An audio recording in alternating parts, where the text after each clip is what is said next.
In the name of God, Father, Son, and Holy Spirit. Amen. Amen. This morning we continue our look at the book of Exodus. And it's always amazing the things you can glean out of Exodus that speak to us on the journey through our own lives. We have the Israelites journeying through the wilderness, and we journey on and look for glimmers of God, look for glimmers of hope in our world. Today, Moses wishes to see the glory of God, which is to have somehow affirmed God's presence, God's watchful eye. Even after all these miracles, Moses wants something more. Boy, we can identify with that, can't we? Looking around our world, wanting to see a little bit more clearly how God is working, what God intends to have happen in our world actually happening, to know what God would ask of us along our journey more clearly so we can do it and feel closer to God as we travel. A few weeks ago, I had the opportunity to do one of my favorite travels, which is to get in my little Mini Cooper and head off somewhere. And my destination was the Maritime Museum of the North Atlantic in Salem, Massachusetts, for a wonderful exhibit, which I'm going to describe in a few minutes. But as some of you know, when I get in Mini, I also have a pen and piece of paper with me, and I write down interesting little phrases that are on signs as I drive along. And these aren't necessarily the top 10, but they talk about a characteristic of travel and of journey that is diversity and how different people are in our world. I went through 7 different states on the way to Salem, very different states and communities and cities and sizes. Went through New York City, so you can imagine the diversity that takes place there. But I wanted to share with you just a couple of these signs that popped out. The first one, the wow outlets. Turn right at light for wow. I like to be wowed. This was a billboard. Try before you buy. Rent a gun today. On a church sign, welcome St. Clare of Sweden.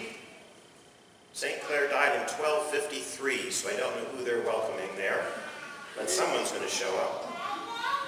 This was on the side of a building.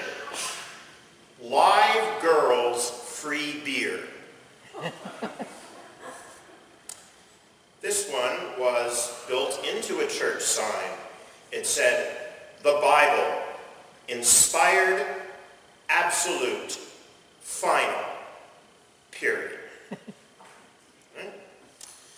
This person had a sign, a makeshift sign in the window, obviously thought they were being very clever, asking the question, will Apple cars have windows? And this was my favorite one. Maybe some of you have seen it. I just think this is amazingly great. We've got it. Pumpkin pie latte spice deodorant.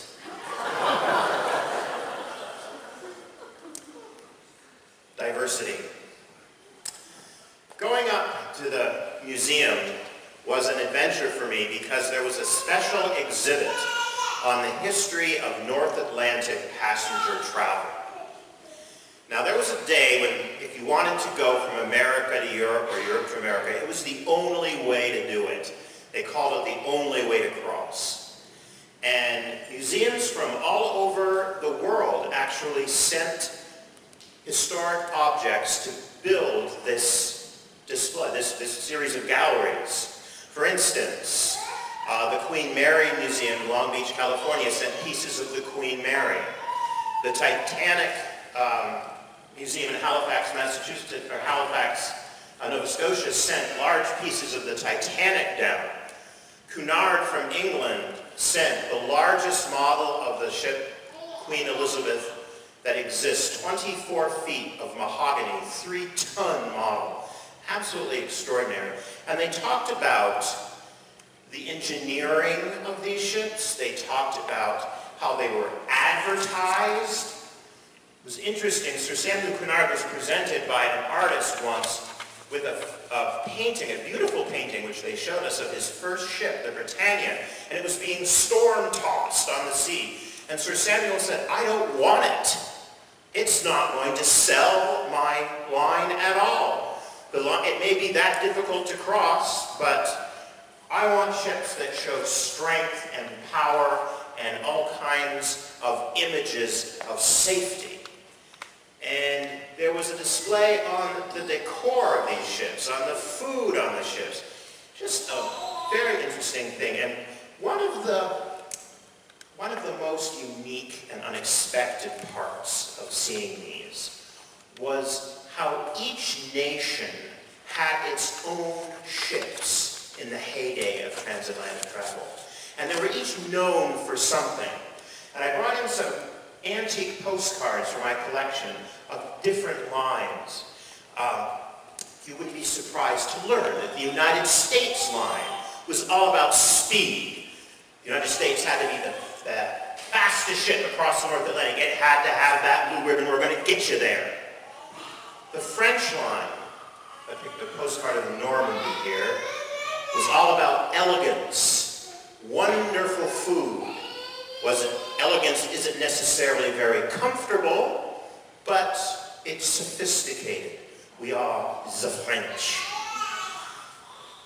The British lines, particularly Cunard and White Star, wanted to provide comfort, security, luxury. The German line was all about big, strong, heavy architecture, lots of wood. We're the biggest ship. We're an empire. We're going to be the world empire. That was on the German line. And there was, very movingly, a number of examples of pieces of the Titanic, as I mentioned, that came down. So it reminds us that as we journey through diversity, not only in our own country and in our own lives, we make a journey as a planet of people who have many different ways of approaching life. And we're all on this journey. And as the Titanic exhibit reminds us, sometimes that journey can be dangerous. Sometimes it can be very difficult, and sometimes it can involve sacrifice. On the way back from the museum, I stopped in Pennsylvania at the beautiful monument to what is sometimes called the Forgotten Flight of 9/11.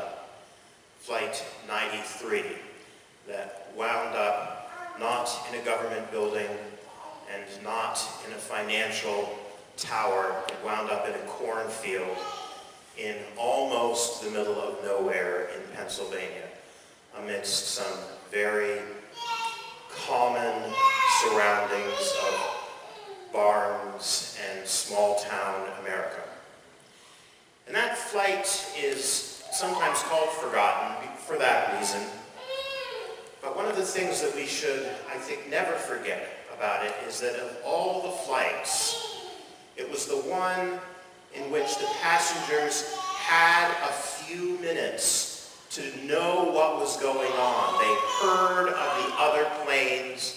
They knew something was wrong with their plane, and they came together and they took heroic, sacrificial action, and goodness knows how many lives they saved on that day.